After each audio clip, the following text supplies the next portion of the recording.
Welcome to Ask the Animals Productions, where we look at natural science without evolution. In the video you're about to see, we'll be taking a look at a single chapter from our DVD, God's Wonders Down Under. This is one of our newest programs dealing with the incredible life in the Down Under region of Australia and New Zealand. Incredible animals that God has made, and the lessons we can learn from them as creationists. We hope you find it enjoyable, but remember, there's a lot more available on the DVDs themselves.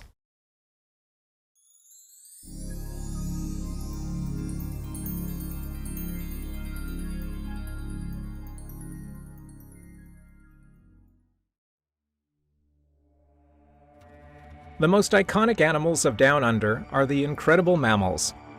They are some of the most unusual creatures ever designed by God, and well worth the time to study them. The egg-laying monotremes compose only two forms, the platypus and the echidnas. Platypus hunt underwater using an electrical sensing bill and are much smaller in person than expected. Echidnas are like a cross between a porcupine and a hedgehog. They shuffle around in the leaf litter, poking their long snout into every crack and crevice.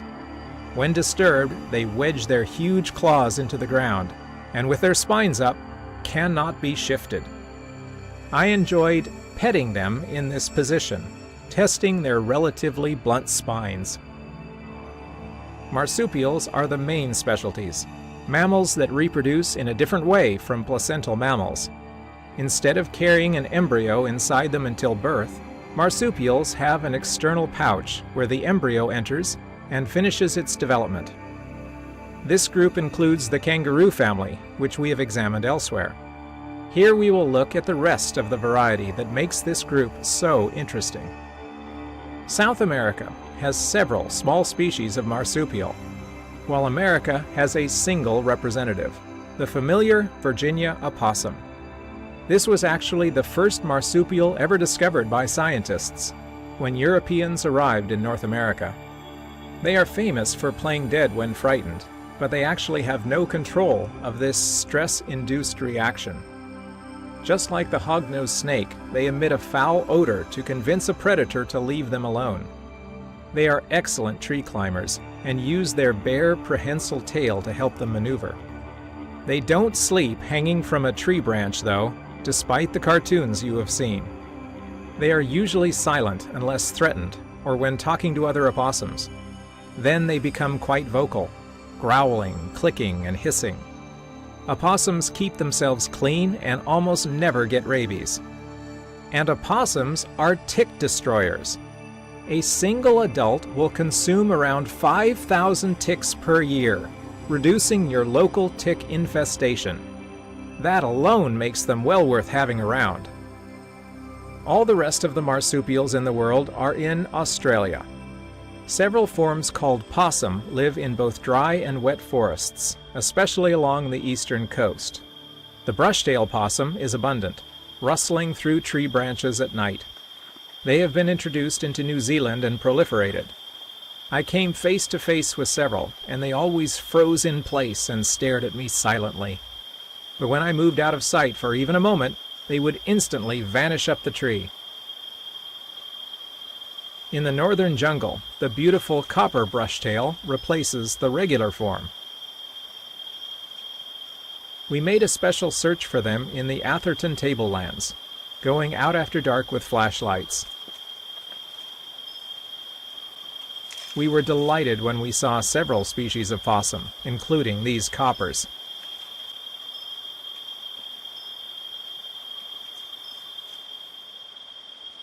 Gliders come in many forms, from tiny sugar gliders to medium-sized squirrel gliders.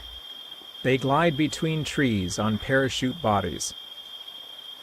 Squirrel gliders have cashmere soft fur and wonderfully sweet dispositions.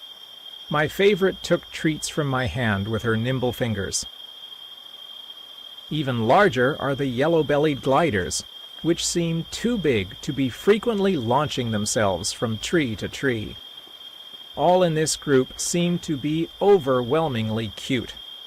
Not all marsupials are peaceful plant eaters. Some fill the carnivorous roles cats and dogs fill on other continents. There used to be big predators called marsupial lions, with strong claws for tearing into prey and unique teeth. The jaw structure on these guys was unlike anything I have ever seen on any animal in any group, combining oversized rodent front teeth and sharp cutting side blades. These have been extinct since colonizing Aborigines killed them off. Europeans crushed many of the remaining predators when they arrived and made sheep ranching paramount. The Tasmanian wolf may still have a few survivors left, but most likely is extinct. The Australian replacement for cats are the quolls, which still hunt prey at night in the forests. But the largest remaining predator is the iconic Tasmanian devil, only found on the island of Tasmania. Early settlers called this animal a devil for their unearthly nocturnal screams. And the name seems oddly appropriate for this strange and hyper beast. Their body seems unbalanced, as their head is far too large for the stubby body and stout tail. A huge mouth is all teeth, and they can open it very wide. This aggressive creature hunts rodents or small marsupials, crunching the bones and all with their strong jaws. Devils can eat 40% of their body weight in half an hour. Once they have prey, they scream violently if another devil comes too close. They will bite each other readily, which is proving their downfall these days. A strange form of cancer has infected the wild population and is spread through head wounds inflicted on each other. The population has crashed to near extinction, and desperate efforts are underway to cure the disease and save this unique animal. A small wild outpost of devils is disease-free, and that is going to have to be the nucleus of a new breeding population if these magnificent weirdos are going to hang on much longer. Much calmer and more placid are the digging tanks called wombats. 3 species live across southeastern Australia, mostly in dry outback and coastal grasslands. They sleep in huge burrows that can form a pitfall trap for careless nighttime hikers. I learned this to my misfortune one night when I fell into a burrow deeper than I am tall and nearly broke my arm. People say snakes and spiders are dangerous, but I worry more about wombat burrows. Wombats emerge to eat grass like a cow and can get quite large. They seem to ignore their surroundings and aren't the brightest animal out there. Instead, they have been given amazing digging tools that let them excavate tunnels at a remarkable speed. Once they get big enough, only the most desperate dingo will try to tackle them. But modern wombats are puny compared to their extinct relatives. The largest stood 6 to 7 feet tall and weighed 6,000 pounds. These giant forms really were living tanks. Koalas are virtually the mascot of Australia, with their image on everything and captive petting opportunities everywhere. But we were much more interested in finding koalas in the wild. They are relatively common, but generally don't sit where a casual observer will stumble into them. We began our search on the south coast of Victoria, on Phillips Island. We hiked through dry forest specifically protected for them. And sure enough, there he was! Perched above in the fork of a big eucalyptus sat a huge male, staring down at us. Grizzled and battle-scarred, he was a prime healthy specimen. He was very sleepy, as they usually are, and could barely keep his eyes open as we circled below. All my life I have been wanting to see a wild koala, and to find one like this was a triumphant moment. We were all alone in the forest with him, with no busloads of tourists to ruin the atmosphere. Delise and I were so excited and exhilarated, and he responded to our joy by calmly going back to sleep. But that was fine. We were delighted despite his indifference. Koalas only eat certain species of eucalyptus, and their diet is nutrient poor.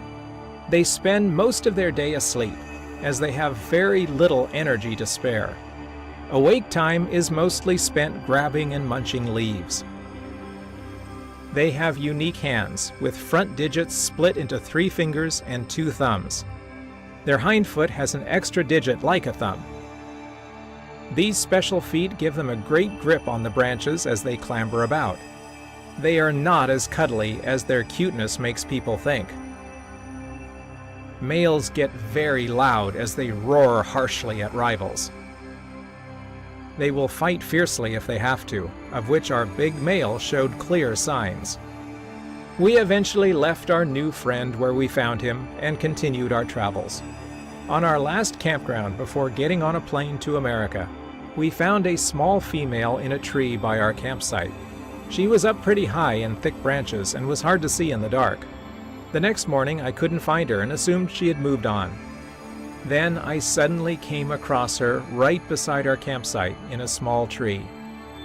She peered at us from eye level, sleepy and indifferent, with her fur moist from the morning dew. She was quite a contrast from the big male that initiated our trip through Australia. I stood near her and ate my breakfast while she ate her breakfast of leaves.